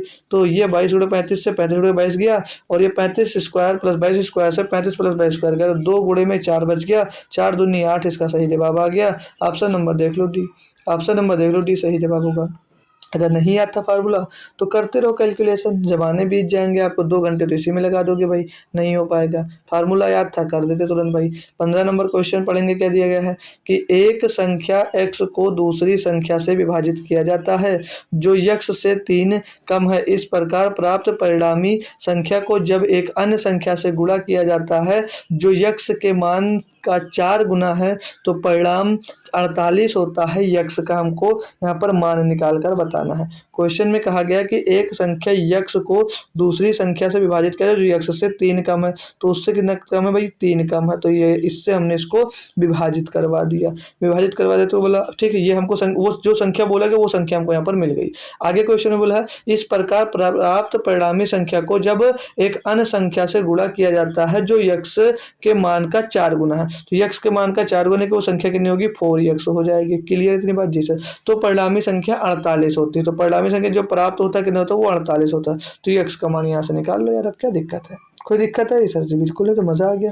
4x में एक्स का गुणा करा दो, कितना हो जाएगा, 4x² हो जाएगा। कितना हो जाएगा, 4x² हो जाएगा सर जी। बट्टे में क्या आ जाएगा, x-3 इज इक्वल होता है, तो इसको उधर गुणा ही करवा देते हैं डायरेक्ट, उधर ही गुणा करवा दो, डायरेक्ट गुणा करवा दो, तो 48x हो जाएगा, -48 कितना हो जाएगा, 144 हो जाएगा। सॉल्व करोगे तो x² इज इक्वल टू 4 इसके बट्टे में आ जाएगा। 4 से इसको काटेंगे भाई, 4 से इसको काट देते हैं जब हम लोग मेरे दोस्त, तो 4 एकदम 4, 4 दूनी 8, 12x -4 3 12, 4 6 24, इतना मिल जाएगा। कोई दिक्कत तो नहीं आई, समझ में आ गया होगा जी सर। अब सबको इस साइड में घसीट के लाओ, तो x² is equal x² minus का 12x और प्लस का 36 हो जाएगा, बराबर में क्या जाएगा, 0 आ जाएगा। यहाँ से मिल गया। अब x की वैल्यू निकालना है तो इनके मूल निकालना पड़ेगा भाई, तो इनके गुणनखंड कर दो भाई, ये 36x बन रहा, तो 12 का 12x हो गया। यहाँ पर 12 को ऐसे तोड़ोगे, उनको गुणा करने पे 36 आए और जोड़ने घटाने पे 12 आना चाहिए। आपको सब लोग जानते होंगे यार, सब लोग अच्छी तरीके से, यस सर जानते हैं। तो 12 को किस में तोड़ सकते हैं हम लोग, 6 में तोड़ सकते हैं भाई। तो ये x² माइनस का 6x और माइनस का 6x और प्लस का 36 आ जाएगा भाई। तो यहाँ से x कॉमन लेंगे तो अंदर बचेगा x-6, अंदर बचेगा x-6, यहाँ पर माइनस का 6 कॉमन ले लेंगे तो अंदर बचेगा x और माइनस का 6 बचेगा। तो एक ब्रेकर में x-6 और दूसरे ब्रेकर में भी क्या आ जाएगा भैया, x-6 और बराबर में आपका क्या आ जाएगा भैया, 0 आ जाएगा, बराबर में 0। तो ये क्या हो जाएगा, ये x-6 का होल स्क्वायर बन जाएगा, बराबर में क्या बन जाएगा आपका, 0 बन जाएगा। तो x की वैल्यू निकालोगे भाई, तो ये स्क्वायर हटकर 0 पे लगेगा, फिर से 0 आएगा, तो x बराबर क्या आ जाएगा, 6 आ जाएगा। तो x की वैल्यू क्या आ जाएगी, 6 आ जाएगी, जो कि ऑप्शन नंबर हमको डी में भैया दिया गया था। ऑप्शन नंबर डी आपका बिल्कुल सही और सटीक जवाब इसका हो जाता है, कोई दिक्कत कोई परेशानी बिल्कुल भी नहीं होगी। ठीक है, नेक्स्ट क्वेश्चन देखते हैं भाई। अगला क्वेश्चन क्या कहता है आपसे कि 7 7 8 9 9 11 11 11 11 25 38 39 40 57 उपयुक्त आंकड़ों का प्रास यानी कि रेंज और उपयुक्त आंकड़ों के बहुलक से कितना भिन्न है। भाई प्रास रेंज निकालना आपको सिखाया था, रेंज कैसे निकाला जाता है। रेंज मैंने बताया था कि बड़ी संख्या में से छोटी संख्या में से निकाल दो, आपका रेंज निकल कर आ जाएगा। तो बड़ी संख्या सबसे यहाँ पर हमको 57 दिख रही है और सबसे छोटी संख्या यहाँ पर हमको 7 दिख रही है, तो 57 - 7 कर देंगे, 57 - 7 कर देंगे तो 50 ही आपकी रेंज आ जाएगी, यानी कि आपका क्या जाएगा, ये प्रास आ जाएगा। मैंने आपको हमेशा बताया कि उस दिन करवाया था तभी बताया था कि परास जब भी निकालना हो बड़े वाले नंबर में से छोटा वाला नंबर निकाल दो, आपका परास निकल कर जाता है। और क्या बोला है, उपयुक्त आंकड़ों का परास आयु उपयुक्त आंकड़ों के बहुलक से कितना भिन्न है। बहुलक मैंने बहुलक के लिए क्या बताया, बहुलक के लिए बताया कि सबसे ज्यादा बार जिसकी पुनरावृत्ति होती है वही संख्या आपकी क्या हो जाती है भैया, बहुलक हो जाती है, जो ज्यादा बार संख्या आई हो। तो 7 7 2 बार था, 8 एक ही बार था, 9 9 2 बार था भाई, और 11 देख रहे हैं 3 बार है, 11 आपका 3 बार, बाकी सारी संख्या एक बार है। तो इसका जो बहुलक यानी कि जो मोड होगा वो मोड कितना हो जाएगा सर, मोड इसका हो जाएगा 11। तो इन दोनों से कितना भिन्न है, भिन्न मतलब भैया अंतर ही पूछा जा रहा, घटा दो, 39 भिन्न है। कितना है भाई, 39 भिन्न है, तो 39 इसका जवाब हो जाता है, 39 इसका जवाब हो जाता है ऑप्शन नंबर सी। कोई दिक्कत कोई परेशानी, सबसे आसान क्वेश्चन होता है, मजा आता है पढ़ने में इसको भाई। ठीक है, तो 17 नंबर क्वेश्चन क्या कहता है कि एक व्यक्ति 40 किलोमीटर पर घंटा की गति से 120 किलोमीटर की दूरी तय करता है। यदि गति में 25% की वृद्धि की जाती है तो उसी दूरी को तय करने में व्यक्ति द्वारा कितना समय वो बच जाता है। 40 की स्पीड से चल रहा था, अगर 25% बढ़ा देता है तो अब उस जितना समय लगेगा उसमें कितना समय उसका बच जा रहा है, पुराने समय से कितना कम समय लगेगा। तो मैं चेक करता हूँ कि पहले शुरुआत में समय उसको कितना लग रहा था, तो 120 टोटल टाइम निकाल लेते हैं, शुरुआती टाइम निकालेंगे जब, तो वो 120 किलोमीटर की यात्रा यानी distance upon time T equal to समय बराबर दूरी बटे चाल, दूरी 140, दूरी 120 किलोमीटर की, चाल उसकी कितनी भी है 40 किलोमीटर की, तो 40 से काटेंगे 3 घंटे, यानी कि समय कितना लग रहा है उसको 3 घंटे का समय लग रहा है। मिनट में मैं अगर पूछता हूँ आपको, क्योंकि आंसर सारे मिनट में आ रहे हैं, तो यहाँ पर उसको 180 मिनट का समय लगा। पहले शुरुआत में उसको कितना समय लग रहा था, 180 मिनट का समय लग रहा था। बात क्लियर हो गई। अब चाल में 25% की वृद्धि हो जाती है। पहले चाल कितनी थी 40 किलोमीटर प्रति घंटा, अब चाल में 25% की वृद्धि होने की 125/100 हो गई। कितनी होगी 125/100 हो गई भाई। तो यहाँ से हम चाल निकालेंगे तो 25 चौको 100, 25 पंचे 125, 4 से काटेंगे 10 बार जाएगा, 10 पचे 50, यानी कि अब चाल उसकी कितनी हो चुकी 50 किलोमीटर प्रति घंटा उसकी यहाँ से चाल आ गई। तो 50 किलोमीटर प्रति घंटा जब चाल आ गई तो हम लोग चेक करते हैं जब अब टाइम कितना लग रहा है उसको। अब अभी डिस्टेंस तो उसके लिए लेकिन सेम थी, डिस्टेंस 120 किलोमीटर थी। अब आपके पास स्पीड जो चाल थी वो बढ़ गई, 50 किलोमीटर प्रति घंटा होगी। तो इसको 0 से 0 काट दो, 5 से इसको काटेंगे 5 दूनी 10, यानी कि 2 घंटे आ गए भाई, 2 घंटे। ठीक है, और कितना बचा यहाँ पर 2 पॉइंट लगाया भैया, पॉइंट लगाएंगे तो कितना जगह 20 हो जाएगा, 5 चौक 20, तो 0.4 आ जाएगा, 0.4 घंटा। इसको मिनट में बनाने के लिए 60 का इसमें मल्टीप्लाई करा देंगे, तो 60 चौको 240, तो 0.1 लगेगा तो 24 आ जाएगा, यानी कि यहाँ पर 2 घंटा कितना समय लग रहा है, 2 घंटा 24 मिनट का समय लग रहा है, 2 घंटे 24 मिनट का समय, 2 घंटे 24 मिनट का अब समय लगेगा कब, जब उसकी चाल को बढ़ा दिया गया। तो उसने क्वेश्चन में 2 घंटे 24 मिनट की टोटल मिनट में चेंज कर लें इसको, तो 7 दूना 120 और 24 144 मिनट, यानी कि अब उसको समय लग रहा है 144 मिनट का। तो क्वेश्चन में पूछा कि उसने कितना समय बचा लिया, तो पहले 180 मिनट लग रहा था, अब लग रहा है 144 मिनट, घटा लीजिएगा भैया 6 और 3, 36 मिनट कम समय लगा। कितना 36 मिनट कम समय लगा। ऑप्शन नंबर सी आपका सटीक और सही जवाब हो जाता है। कुछ भी नहीं था क्वेश्चन में, बहुत आसानी से आप लोग कर पाएंगे, होप कर सकते हो। ठीक है भाई, अगला क्वेश्चन देख लीजिएगा एक बार जल्दी से। ये रहा आपके सामने अगला क्वेश्चन। इसका क्या कह रहा है भाई, क्वेश्चन में बोला जा रहा है कि ए अकेले 24 दिनों में एक काम के कुछ भाग को कर सकता है, कुछ भाग को कर सकता है, ठीक है भाई, पूरे भाग को नहीं। और अकेले बी उसी काम को 18 दिनों में कर सकता है, ठीक है। यदि वे एक साथ मिलकर काम करते हैं तो काम के आधे हिस्से को पूरा करने में कितने दिनों की आवश्यकता होगी, ये पूछा जा रहा है भाई। तो ए अकेले किसी काम को 24 दिनों में कर सकता है, ठीक है, ए अकेले किसी काम को 24 दिनों में कर सकता है, बी अकेले उसी काम को भैया 18 दिनों में कर सकता है। इन दोनों से कटने वाली सबसे छोटी संख्या मान लीजिएगा भैया 18 24 का, यानी कि एलसीएम एलसीएम कितना रहेगा भाई 12 और 18 का, सॉरी 24 और 18 का, तो 36 होगा नहीं, 48 होगा नहीं, 72 होगा, एलसीएम मिलेगा 72। तो ए का एफिशिएंसी निकालेंगे तो 24 3 72, 18 चौक 72, ये इनकी क्षमता मिल गई। तो उसने कहा है कि यदि वे एक साथ मिलकर काम करते हैं तो आधे हिस्से को पूरा करने में कितना समय लगेगा। टोटल हमने वर्क निकाला था 72, आधा इसका कितना रहेगा 36, ये 36 काम ये दोनों लोग साथ मिलकर करेंगे, यानी कि 4 और 3 7 की एफिशिएंसी से करेंगे, तो कितने दिनों में करेंगे आधा काम। तो 7 पचे 35, 5 सही 1/7, 5 सही 1/7, ऑप्शन नंबर डी इसका, सॉरी दोस्त, 5 सही 7 इसका बिल्कुल सही और सटीक जवाब हो जाएगा, जो कि ऑप्शन नंबर डी में आपको दिया गया था। कुछ भी नहीं था क्वेश्चन। सेकंड लास्ट क्वेश्चन कर लीजिएगा आपको। तो ये क्वेश्चन क्या देगा 19 नंबर, आपसे बोला जा रहा है मेरे प्यारे भाई कि एक आयताकार उद्यान, उद्यान मतलब पार्क होता है, ठीक है ना, गार्डन, ठीक है, आयताकार उद्यान के अंदर एक समान चौड़ाई का पथ चारों तरफ है। उद्यान 36 मीटर लंबा और 24 मीटर चौड़ा है। यदि पथ द्वारा घेरा गया क्षेत्र 576 मीटर स्क्वायर है तो पथ की चौड़ाई ज्ञात कीजिएगा। मैंने ऐसे कई सारे क्वेश्चन आपको सारे एनटीपीसी में करवाए थे, ठीक है भाई, तो समझ लीजिएगा इसको। ये आपका कोई पार्क दिया गया है, पार्क यानी कि उद्यान जो बोला जा रहा है वही, ये उद्यान दिया गया है। इसमें बोला कि अंदर की ओर, ठीक है, अंदर की ओर, इसे बोला एक आयताकार उद्यान अंदर एक समान मोटाई का इसके अंदर एक पथ बनाया जा रहा है। जो ये पथ है ये समान मोटाई का है दोस्तों। अगर इस पथ की हम लोग चौड़ाई मानते हैं, ये जो पथ है इसकी चौड़ाई को मानते हैं, तो कितना मान लेते हैं भाई एक्स मीटर, कितना मान लेते हैं एक्स मीटर। और ये इधर ही नहीं है, इधर भी एक्स मीटर ही चौड़ा है और इधर भी एक्स मीटर, समान मोटाई का उसने क्वेश्चन में बोला गया था, ठीक है भाई।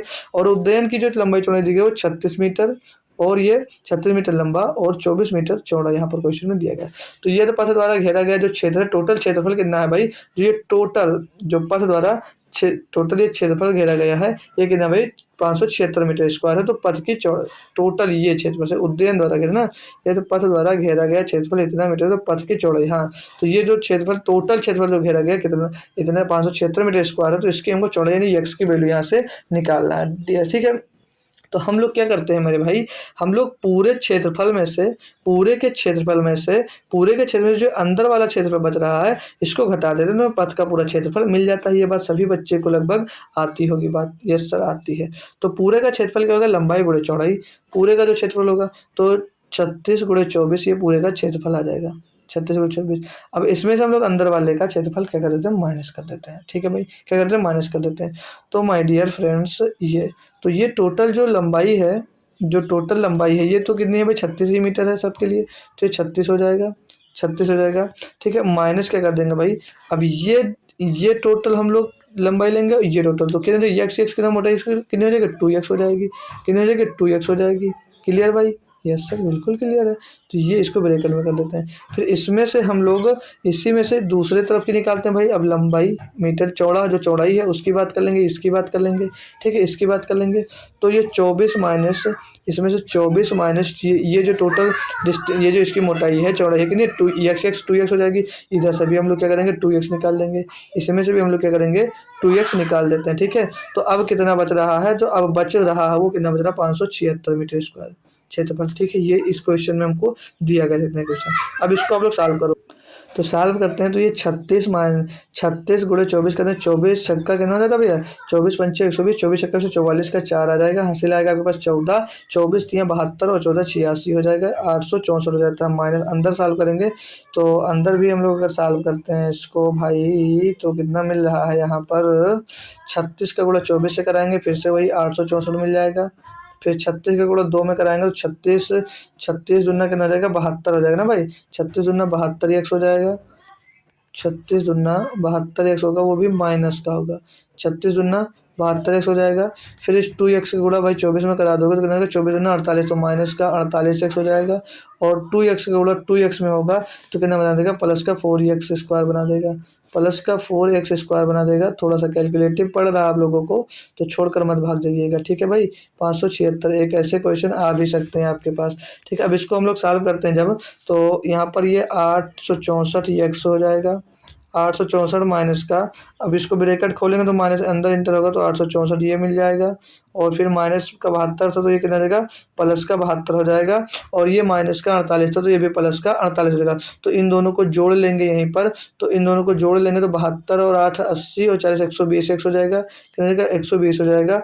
और माइनस का ये 4x स्क्वायर हो जाएगा, माइनस का 4x स्क्वायर बराबर में कितना बच रहा है, 576 आपको क्वेश्चन में दे रखा था। ठीक है, अब यहाँ से इसको और हम सॉल्व करते हैं भाई, तो ये कैंसिल हो जाएगा, ये कैंसिल हो जाएगा, यानी कि 0 बच जाएगा, इससे कोई आपका मतलब नहीं रहेगा। तो ये माइनस का जो 4x है और जो 120x है 576 की तरफ जब आप लोग लेकर जाओगे तो यहाँ पर क्या बन जाएगा आपको, 4x स्क्वायर और माइनस का 120x और माइनस का 576 और बराबर में क्या बन जाएगा भैया, ये 0 बन जाएगा। अब इनका आपको क्या करना भाई, गुणनखंड करना पड़ेगा। अब इनका आपको क्या करना पड़ेगा, गुणनखंड आपको करना पड़ेगा। तो 4 यहाँ से कॉमन लेकर 0 की तरफ भेज देंगे तो 0 हो जाएगा। तो जब 4 कॉमन ले लेंगे तो अंदर बचेगा x स्क्वायर और माइनस का 40 बच जाएगा, 4 का 30 बच जाएगा, क्या बच जाएगा 30x बच जाएगा। और भाई 576 में से 4 कॉमन होगा तो 4 का नाम 4 4 चौक 16 4 चौक 16 144 बच जाएगा और 0 इधर आ जाएगा, 4 कॉमन लेकर 0 में भेजेंगे 0 मिल जाएगा। तो इनके गुणनखंड करते हैं भाई 6 पंचे 30, तो इसको लिख सकते हैं एक्स स्क्वायर माइनस का एक्स स्क्वायर तो 144, 30 का ऐसा गुणनखंड करना है कि 144 आ जाए। तो 24 छक्का होता है 144, तो 24x माइनस का 6x और माइनस का 144 हो जाएगा। ठीक है, क्लियर दोस्त। x यहाँ से जब आप लोग कॉमन उठाते हो तो x यहाँ से जब कॉमन लेंगे तो अंदर क्या बच जाएगा, x माइनस का 24 बच जाएगा, x माइनस का 24 बच जाएगा। और यहाँ से प्लस का 6 नहीं माइनस का 6, हाँ माइनस का जब 6 यहाँ से हम लोग कॉमन लेते हैं, माइनस का 6 जब हम लोग यहाँ से कॉमन लेते हैं मेरे प्यारे दोस्त, 576 प्लस करेगा क्योंकि ये तो अपनी जगह पे है यार, इसको प्लस का ही रखो। यहाँ पर भी ये प्लस का ही रहेगा, प्लस का रहेगा, यहाँ पर भी प्लस करेगा। ठीक है, तो 6 कॉमन लेंगे जब तो अंदर बचेगा x और माइनस का 24 बच जाएगा। ठीक है, तो एक ब्रैकेट में x माइनस 24, एक ब्रैकेट में x माइनस 6। उसने क्वेश्चन में कहा क्या है, पथ घेरा गया क्षेत्र, पथ द्वारा घेरा गया क्षेत्र जो है वो कितना भाई, इतना तो पथ की चौड़ाई ज्ञात कीजिएगा हमको। तो यहाँ से अगर हम लोग दूसरे यहाँ से निकालते हैं तो एक एक्स बराबर कितना आ जाएगा 24 आ जाएगा जब एक्स बराबर 24 जीरो रखेंगे, और एक्स बराबर कितना आ जाएगा भाई 6 आ जाएगा। अब ऑप्शन में जो भी मिलेगा वही आपका सही आंसर होगा। तो एक एक्स बराबर आपको कितना 6 मिल रहा है, तो 6 ही आपका सही जवाब होगा। ये कैसे निकालने हैं तो यहाँ पर मैं दूसरे पेज में भी क्लियर भी कर दूंगा, ठीक है। अब ये आंसर 6 मिल गया, ठीक है। अब कैसे किया हूँ ये देख लीजिएगा, ठीक है। हो सकता है किसी बच्चे को कन्फ्यूजन हो, तो वो कन्फ्यूजन नहीं रहनी चाहिए माय डियर, ठीक है। तो जैसे ये एक्स एक ब्रैकेट में क्या मिल जाएगा आपको एक्स माइनस 24 मिल जाएगा, एक्स माइनस 24 दूसरे ब्रैकेट में मिल जाएगा आपको एक्स माइनस 6, ठीक है। और ये दोनों के बराबर क्या देगा 0। तो हम एक बराबर जब एक्स माइनस 24 बराबर 0 पुट करते हैं तो एक्स की वैल्यू क्या मिल जाएगा 24 उस साइड में भेज देंगे तो प्लस का हो जाएगा, तो एक्स बराबर क्या मिलेगा 24 मिल जाएगा। और एक्स माइनस 6 को जब हम लोग भाई 0 के बराबर पुट करेंगे तो एक्स बराबर क्या मिल जाएगा 6 मिल जाएगा, ठीक है भाई। तो एक 6 मिला और एक 24 मिला, तो जो भी ऑप्शन में होता वो आपका बिल्कुल सही जवाब दोस्त हो जाता है, ठीक है भाई। एक बार थम्स अप कर देंगे, क्वेश्चन सारे बच्चों को क्लियर है बढ़िया तरीके से। तो बस लास्ट क्वेश्चन कर लीजिएगा और आप लोगों की छुट्टी भी हो जाती है। आज की क्लास भी शायद थोड़ी सी बड़ी हो गई। क्या कह रहा है खिलाड़ियों वाली, क्या बोला जा रहा है भाई, खिलाड़ियों वाली नहीं भाई, 6 प्लेयर्स, 6 खिलाड़ियों वाली, यहाँ पर 6 लगा लो। 6 खिलाड़ियों वाली एक टीम की औसत ऊंचाई कितनी दी गई 156 मीटर सॉरी 156 सेंटीमीटर दी गई है। अगर टीम में 3 और खिलाड़ी जोड़े जाते हैं तो उनकी औसत ऊंचाई 2 सेंटीमीटर बढ़ जाती है। अगर इन तीनों के बीच सबसे छोटे व्यक्ति की ऊंचाई इन तीनों की औसत ऊंचाई से 4 सेंटीमीटर कम है तो उसकी ऊंचाई हमसे पूछा जाए क्या होगा। तो माना 3 जो अतिरिक्त खिलाड़ी हैं उनकी औसत ऊंचाई को हम लोग क्या मान लेते हैं, जो 3 खिलाड़ी हैं, जो 3 अतिरिक्त खिलाड़ी हैं जो आए हैं बाद में, उनकी औसत ऊंचाई को हम लोग क्या मान लेते हैं भाई एक्स मान लेते हैं, ठीक है। तो अब सभी खिलाड़ियों के औसत ऊंचाई का योग निकाल लीजिएगा। तो जब 6 खिलाड़ियों हैं तो 6 खिलाड़ी का जब हम लोग औसत योग निकालेंगे तो कितना आ जाएगा भाई, तो 6 गुणे 156 कर दो, 3 का औसत योग आ जाएगा। तो 6 36 के 6 ऐसे लगेगा 3 6 पंचे 30 3 33 का 3 ऐसे लगेगा 3 6 का 9 6 3 9 936 आएगा इनका योग। टोटल कितना आ जाएगा योग आ जाएगा। और 3 जो अन्य है उनका हमने औसत कितना मान लिया एक्स मान लिया है, 3 थे भाई तो इनको भी आपस में गुणा करवा देंगे तो क्या जाएगा 3x हो जाएगा। अभी जो 3x होगा ये क्या हो जाएगा इनका योग हो जाएगा जो अन्य 3 आए हैं। अब टोटल लोग कितने हो गए 9 लोग हो गए या नहीं हो गए जी सर 9 लोग हो गए। तो क्वेश्चन में क्या होता है कि औसत ऊंचाई 2 इंच बढ़ जाती है। तो औसत ऊंचाई पहले 156 थी, अब 2 बढ़ गई तो कितनी हो गई 158 हो गई। बात क्लियर, यहाँ तक कोई समस्या तो नहीं आई जी सर जी बिल्कुल भी नहीं आई है। इसको सॉल्व कर लेते हैं। तो 9 को उधर लंग भेज दे के गुणा कर देते हैं 936 हो जाएगा, 936 प्लस में 3x हो जाएगा और बराबर में 9 8 72 का 2 हासिल आएगा आपके पास 7, 9 बचे 45 और 7 52, 52 का 2 हासिल आएगा 5, 9 1 9 5 14 1422। यहाँ से हम लोग भाई 3x की वैल्यू निकालेंगे तो 936 इधर भेज देंगे भाई। तो अब 6 में ये 936 इधर आकर घट जाएगा ना भाई, इधर आकर घट जाएगा तो घटा दीजिएगा। अब 12 में 6 गया 6 बच जाएगा, 11 में 3 जाएगा 8 बच जाएगा, और यहाँ पर कितना 13 में 9 जाएगा, 13 में 9 जाएगा भाई आपका 4 बचेगा 486। तो एक्स की वैल्यू निकालेंगे 3 इधर से कट कर भाई इसको डिवाइड करने आ जाएगा। 3 एक नम 3 हो जाएगा, 3 एक नम 3, 3 6 18, 3 6 18 और 3 दूनी 6। तो एक्स की वैल्यू कितनी आ गई 162 आ गई। अब क्वेश्चन में आपको उससे कहा गया है कि अगर इन तीनों के बीच सबसे छोटे व्यक्ति की ऊंचाई इन तीनों की औसत ऊंचाई से कितना 4 कम है। इनकी औसत ऊंचाई हमने कितनी मानी थी एक्स, और एक्स की वैल्यू 162 आ गई। अब इन तीनों की औसत ऊंचाई से 4 कम है, जो 3 में सबसे छोटा तो 4 इसमें से कम कर दीजिए। अब ये कितनी आ जाएगी 158। जो सबसे छोटा वाला है उसकी हाइट कितनी आ जाएगी 158 सेंटीमीटर आ जाएगी। होप करूंगा भैया बढ़िया तरीके से क्लियर होगा। सारे जितने क्वेश्चन थे 20 हमने बढ़िया तरीके से आज कंप्लीट कर लिए। तो ये क्वेश्चन नंबर 21 मिलता है आपको होमवर्क के लिए। देखता हूँ कौन सा बच्चा है जो इसका आंसर मुझको आज होमवर्क में कमेंट करने वाला है, ठीक है। तो बाकी के क्वेश्चंस भी आपको पीपीटी के थ्रू आपको टेलीग्राम पे शेयर कर दिया जाएगा। टेलीग्राम की लिंक आपको कमेंट बॉक्स में पिन की गई है, डिस्क्रिप्शन में भी पड़ी हुई है। तो जाइएगा टेलीग्राम ग्रुप ज्वाइन करिएगा, वहाँ से सारी पीडीएफ आपको मिल जाएगी। तो एक बार प्रैक्टिस के लिए फिर से आप लोग खुद से सॉल्व कर सकते हैं। नाम आपको ऑफिशियल स्टडी अड्डा टेलीग्राम ग्रुप का भी मिल जाने वाला है डियर, ठीक है दोस्त। तो आज की क्लास कैसी लगी सभी बच्चे जरूर बताइएगा। पिछले 3 दिन हमारी क्लासेस नहीं चल पाई, कुछ कारण था, कुछ दिक्कतें थी और इसीलिए नहीं चल पाई। बाकी अब कल से आपकी क्लासेस कंटिन्यू हो जा रही हैं। तो आज की क्लास कैसे लगी सभी बच्चे जरूर बताइएगा। तो मिलते हैं कल शाम को फिर से इसी समय 8 बजे। तब तक के लिए थैंक यू सो मच दोस्तों। जय हिंद जय भारत।